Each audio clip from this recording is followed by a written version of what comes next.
All rise. Support court with Judge Deadbeat is now in session. Judge, this is case number JVB1078, McKinney case. Thank you. You're welcome. You all may be seated. Okay, Ms. McKinney, Yes, ma'am. you brought this case before the court. What's going on? Well, Your Honor, I am here to try to recoup costs that I've incurred with my daughter. All right. She's 9 years old. She's been with me since birth, and I'm paying for everything. I've been doing it all on my own. All right. Without a problem, but I've been doing it all on my own. All right. And when you say all on your own, Dad isn't helping out financially at all? At all. Okay. And you said your daughter's 9. Yes. Is she involved in any type of extracurricular activities? That word always messes me up. Yes, ma'am. Basketball, track and field, and tennis. All right. Does Dad pay for any of those? No, ma'am. How much are the fees associated annually with each one of those? Annually, probably roughly $4,700. All right. Is Dad aware that she's in these? All right, folks, buckle up. Because from the moment Miss McKinney enters this courtroom, it's clear this case isn't just about money. It's about responsibility. She tells the judge she's raised her 9-year-old daughter entirely on her. No help from the alleged father. 0. And she's not just covering basic needs. She's paying nearly $4,700 a year for extracurriculars like basketball, tennis, and track and field. Would you continue paying for all those activities with no help from the other parent? Or would you draw the line? Activities, does he attend those? No, Your Honor. So he doesn't pay for those? No. So what is the backstory? I mean, she's 9, so were you all in a relationship previously? Like what happened? We were in a situationship for a weekend. What in the world is that? Well, it was a little bit more than a one-night stand. It lasted approximately 72 hours. I was on business in Washington, D.C., and he was there for a teacher's conference. I met him at a nightclub. Ooh, and I need to be careful what I ask. Well, listen, the night grew long, and things happened within the next 72 hours. And so, yeah. That's the extent of it. Okay, and you got pregnant? Yes. Okay. Was he involved in the pregnancy? Well, he was definitely there. Well, no, throughout your pregnancy. Oh, throughout? No, ma'am. Okay. So you just literally had the baby, no help from him, nothing like that. Did he show up at the hospital? No, he was late. Okay. So did you all have a DNA test done? No. Does he know he's the father? He doesn't think that he is, and he's the only Caucasian that I've ever been with, so. Oh. Now here's where things get real. The judge asks the obvious. Was this a serious relationship? Turns out it was a situationship that lasted 72 hours. That's right. A 3-day fling during a work trip in D.C., Miss McKinney got pregnant, and ever since she's been doing it all solo. The alleged father, he didn't show up to the hospital. Not for the birth, not for the certificate, nothing. That's not just absence, that's abandonment. Do you think a 3-day situationship changes the level of responsibility here? He doesn't Basically. believe he's the father, which is why he hasn't given you any money. But he sent text messages, and he sent happy birthdays, things Okay. of that nature. How is she doing? So I believe if he didn't care at all, he wouldn't send those text messages. Now, he's done that for the past 9 years. I've just never seen any greenbacks to follow those texts. Okay. So when he arrived at the hospital, did he sign the acknowledgement of paternity? No, Your Honor, when I meant he was late, the baby was already a week old at the time. I was already at home. We'd left the hospital. That's what I mean by late. Oh, so he didn't show up at the hospital at all? No, Your Honor. So he didn't sign the birth certificate or any acknowledgement of paternity or anything like that? No. Okay. So you're here today to do what exactly? Well, I was hoping you would be able to help me, first and foremost, establish paternity Okay. at this point. All right. And We would definitely have to do that before any child support takes place. Of course, Okay. of course. All right. Is there anything else you want me to know before I move over to him? No, that's pretty much it. I've just been doing everything on my own. In my heart of hearts, I know that he is the father. I have no doubt. I'm just needing assistance. Okay. All right. All right. Sir, Yes, Your Honor. is what she's saying. Now, let me be clear in my questions because I just realized that I probably shouldn't have asked that question like that. Now, bypass all the 72-hour stuff that she talked about, right? Now, she's pregnant. She was. Okay, you were not involved in that process at all. In terms of, Things only heat up further. Miss McKinney explains the man doubts he's even the father. But here's her reasoning. He's the only Caucasian man she's ever been with. She's confident, even without a DNA test. Meanwhile, he sends birthday, text, but never any money. So he acknowledges the child enough to send sweet messages, but not enough to help her eat, play, or grow. That's a contradiction you can't ignore. Finally, the alleged father speaks. And wow, he wastes no time pointing out that Miss McKinney makes more money than he does, as if that excuses skipping out on 9 years of fatherhood. Then comes his wildest claim. He's sure his newborn with his fiancée is his because the baby is white. Let that sink in. He's dismissing a whole child, possibly his, based on race alone. Is financial inequality ever an excuse not to support your child?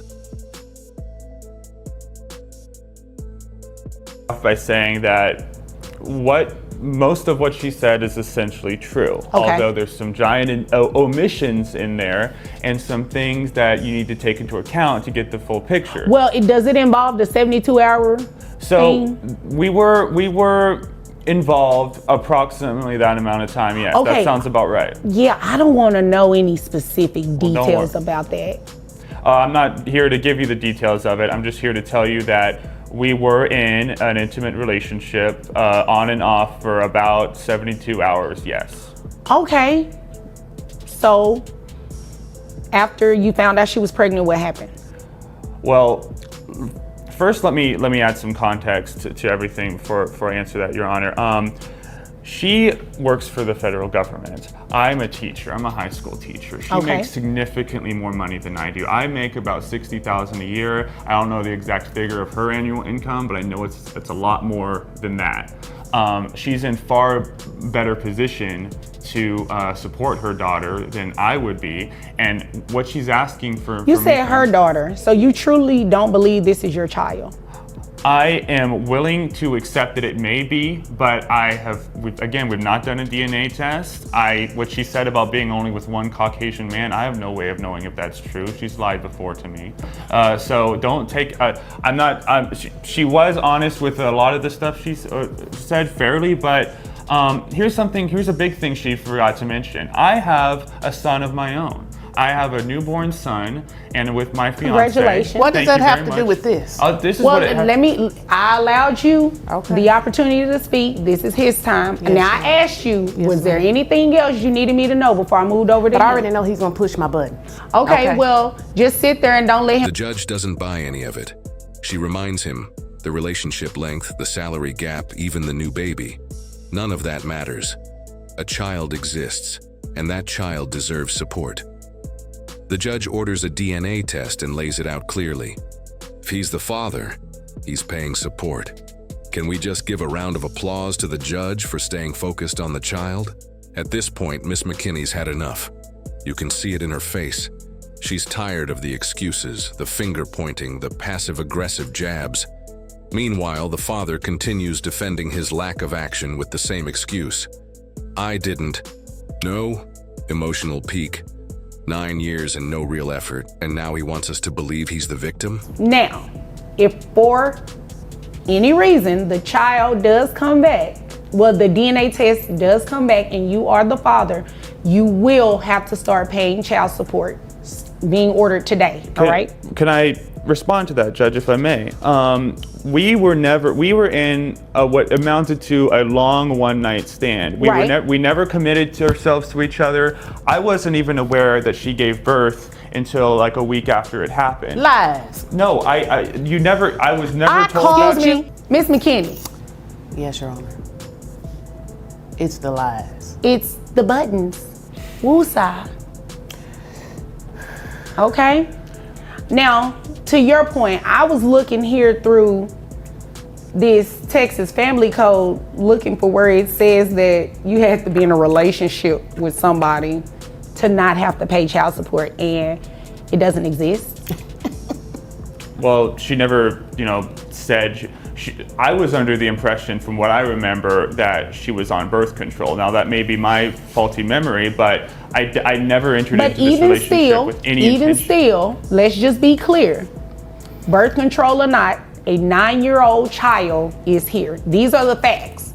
A 9-year-old child is here who deserves support, not only from her mother, but from her potential father as well. So we are going to reset this matter, get some DNA testing done. So to my original thought, if you are the father, you will start paying child support being ordered as of today, all right?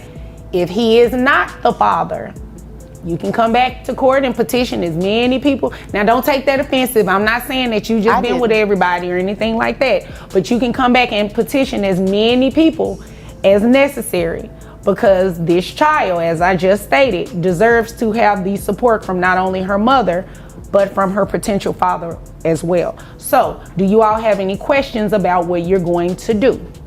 No, Your Honor. No. No? Okay, and you have to make your daughter available for testing as well. The judge shuts it all down. I looked through the Texas family code, she says, and guess what? Nowhere does it say you have to be in a relationship to owe child support. Boom. Whether or not birth control was discussed, the fact remains. There's a 9-year-old girl involved. It's not about the adults anymore.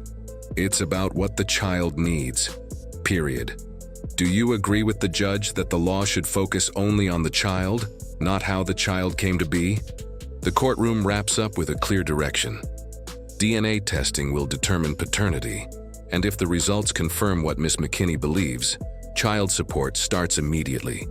Ms. McKinney agrees to make her daughter available for testing. As the judge is stern, focused, and fair. This isn't just a case of a single mom asking for help. It's a mother demanding accountability after nearly a decade of silence. And it's a judge reminding us all that when it comes to children, excuses don't hold up in court. This courtroom showdown exposed more than just a legal dispute. It highlighted what happens when emotional immaturity meets legal responsibility. Miss McKinney came seeking support, not revenge. The father came with deflection, not facts. But the judge made one thing clear. Personal drama doesn't matter. The well-being of the child does. The court ordered DNA testing, and once the results are in, the outcome could change lives. Want to find out what happens when those DNA results come in? Hit that like button, subscribe for updates, and share this video if you believe every child deserves both love and support. Whose side are you on? Drop your thoughts in the comments below. We're reading every single one.